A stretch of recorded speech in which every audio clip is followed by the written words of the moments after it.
Grupo Fórmula, siempre tu mejor elección.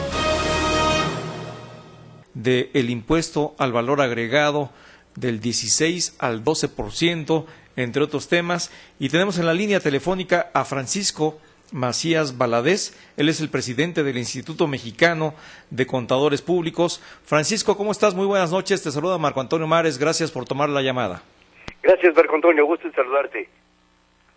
Francisco, danos por favor tu punto de vista acerca de esta iniciativa que se está dibujando apenas en el PRI y que podría colocarse en la mesa de la discusión. Ya se están poniendo de acuerdo entre las propias bancadas, entre las propias fracciones parlamentarias en la Cámara de Diputados y en la Cámara de Senadores del PRI. Cuéntanos un poquito cuál es tu perspectiva en estos primeros esbozos que se han planteado en torno a una posible reforma fiscal. Pues mira, como profesión contable nos da mucho gusto porque nosotros presentamos precisamente a finales del año pasado un paquete de propuesta de modificación fiscal integral en donde precisamente el tema de la generalización del IVA es uno de los temas medulares para la reforma fiscal.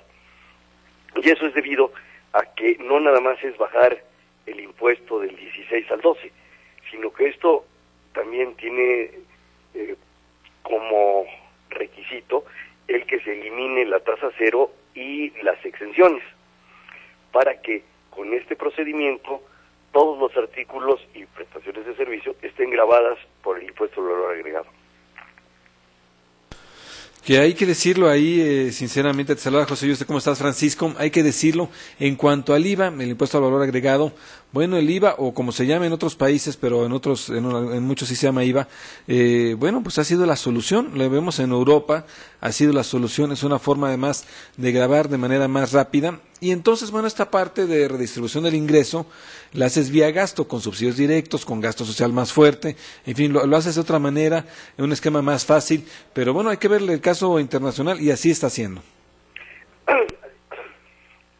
Tienes razón, Marco Antonio, precisamente no es una novedad, es algo que ya ha sido propuesto inclusive por la OCDE y es la recomendación general el que se aplique el IVA en forma generalizada.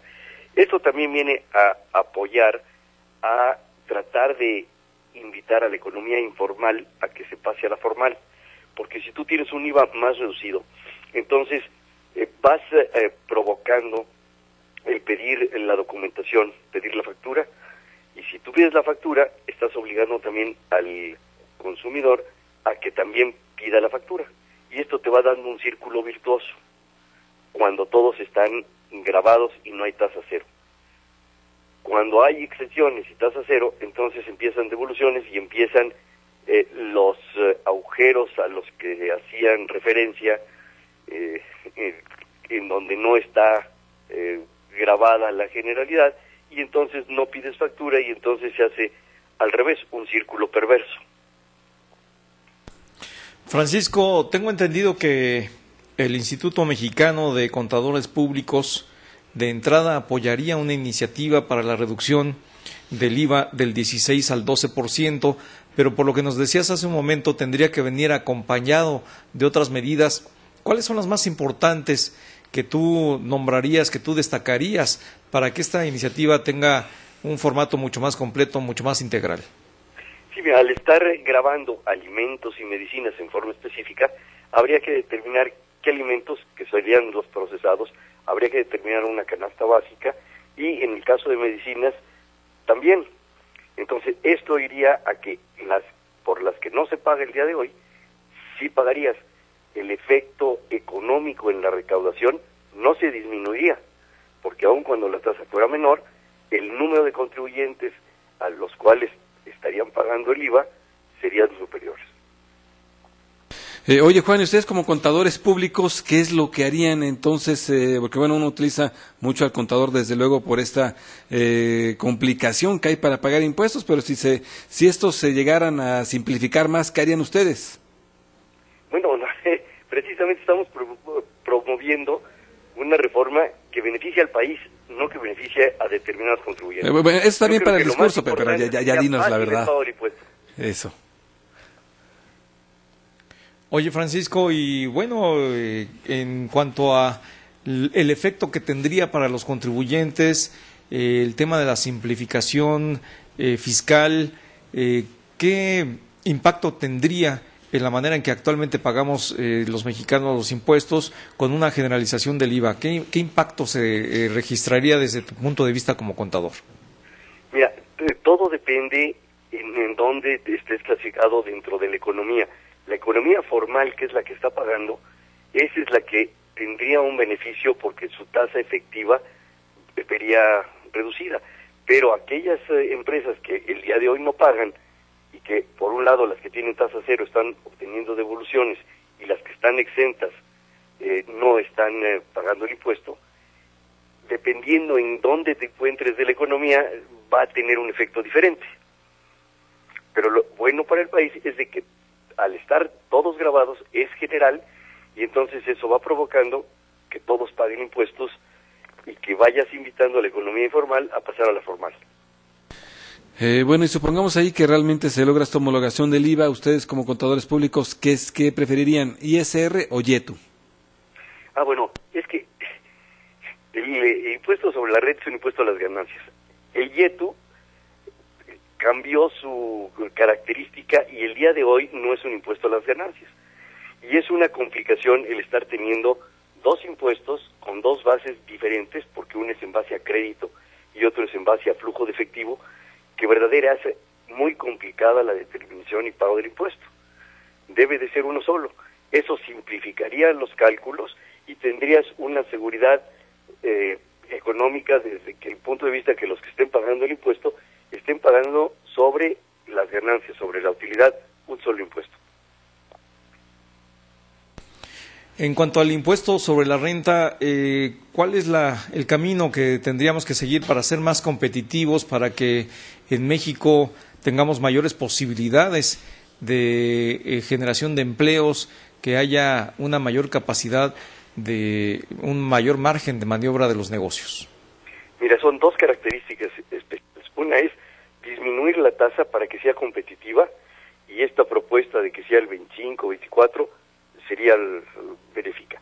Pero también tendría que venir acompañada en la eliminación de los beneficios fiscales o del gasto fiscal, en donde no debiera de haber regímenes especiales o beneficios específicos, que no haya exenciones para que todos paguen igual. Estas dos combinadas, la tasa del IVA generalizado y el impuesto sobre la renta reducido pero sin exenciones, te va a dar una competitividad mejor, y eso es lo que se le llama en términos generales una reforma fiscal integral, para que vayan acompañados no nada más de disminución de impuestos de los que están pagando, sino que paguen los que el día de hoy no están pagando. Sí, sin lugar a dudas. Ahora, bueno, te cambio de tema. Tú como presidente de los contadores públicos, bueno, ustedes como organismo, el Instituto Mexicano de Contadores Públicos, ahora que viene la factura electrónica, que ya está, la factura electrónica, ¿cómo están viendo esta nueva modalidad? ¿Están viendo problemas para transitar hacia allá? El SAT, bueno, nos comenta que hay avances sobre esto. ¿Cómo lo están viendo? Mira, es un tema muy interesante. Todas las empresas ya llevan su contabilidad en medios electrónicos. Entonces, en sí, tú ya tenías el ingreso y la identificación de tus clientes. El papel era una costumbre de hace muchos años, y por disposición fiscal tenías que guardar la factura 5 y 10 años sin que eso tuviera ningún beneficio específico, sino nada más estar guardando un papel que el día de hoy cada vez es menos utilizable. Antes se mandaban cartas, ahora después se mandaron mails, ahora mandas Twitter.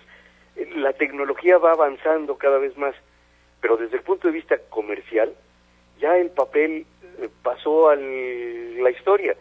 Ya la contabilidad no se lleva en libros, la contabilidad se lleva en medios electrónicos. Entonces lo que está sucediendo es estar a la altura de la tecnología de punta, con beneficio para todos.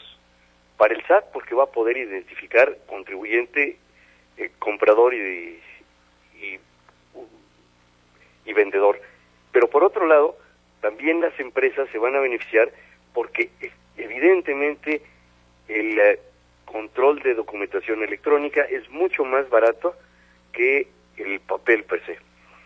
Entonces, el no guardar el papel, el ahorrarte la mensajería, el ahorrarte el almacenamiento, con todos los costos que esto provoca, las empresas salen beneficiadas. Todos los estudios que se han hecho te dan como resultado el que la empresa que incursiona en estos procedimientos tiene un ahorro efectivo al no tener que llevar papel. Francisco, y bueno, por último, ya nos queda un minutito y medio. ¿Crees que México tiene un sistema fiscal competitivo? Hay muchas consideraciones al respecto. ¿Cuál es la tuya?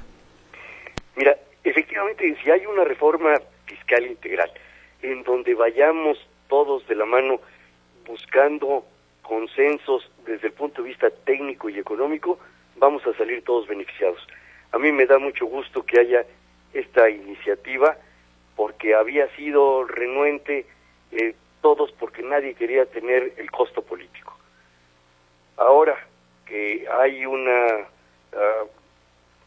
aceptación o una propuesta, pues yo creo que lo que hay que seguir es que no nada más sea propuesta, sino que lleve como consecuencia el que sea aprobado y que todos participemos en el gasto público, como dice la Constitución, y todos vamos a salir beneficiados.